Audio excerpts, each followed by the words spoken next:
Hey, how's it going? It's January 30th, 2023. This is your Daily Sweet Talk. What is up, gamers?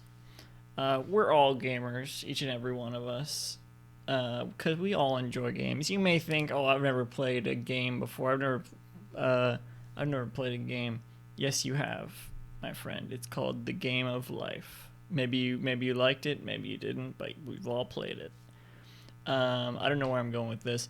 People, I don't know why games are treated so differently, like from well, from movies and books and TV shows and radio plays, podcasts, every form of media.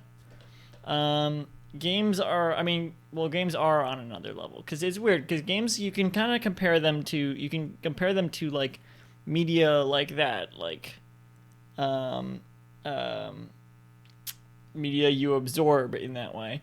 But it's interactive, which can mean yes, it can be pretty straightforward like that, or that with a level of interactivity. But it can also be, hence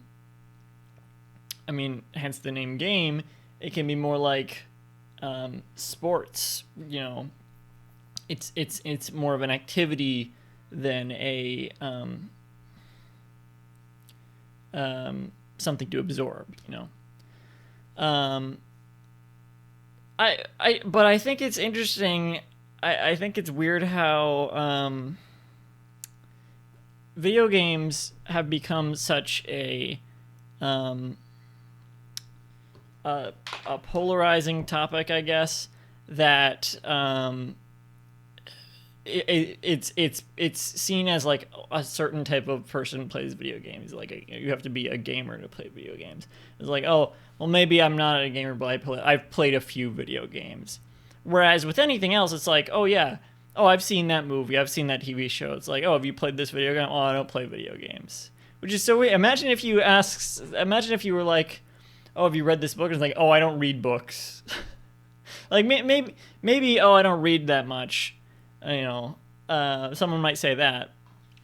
If someone said, "Oh, I don't really play that many video games. I don't watch that many movies," that makes sense. But people will say, "Oh, I don't play video games." Now, I guess there is the fact that most video games are exclusive to, like, you have to have this system to play video games, and whereas with books, movies, things like that, you can just go to the movies, you can just pick up a book from the library. And they don't even really have games at the library, I don't think, because I guess games are so interactive that they could get damaged more easily, so it's probably not a great idea. Although a lot of stuff is online now, but also with that in mind, there's a lot of video games that you can just play on your computer without even downloading anything. Honestly, you could play code you could play Code Names, which is a board game originally, but you can play that in your browser or things like that. Scribble.io, Gardic Phone, and those are games in that sense, party games, I guess. Um, uh, but think about something. Let's change the subject a little bit. Think about something like there's a game I played called Gone Home, which you may have heard of.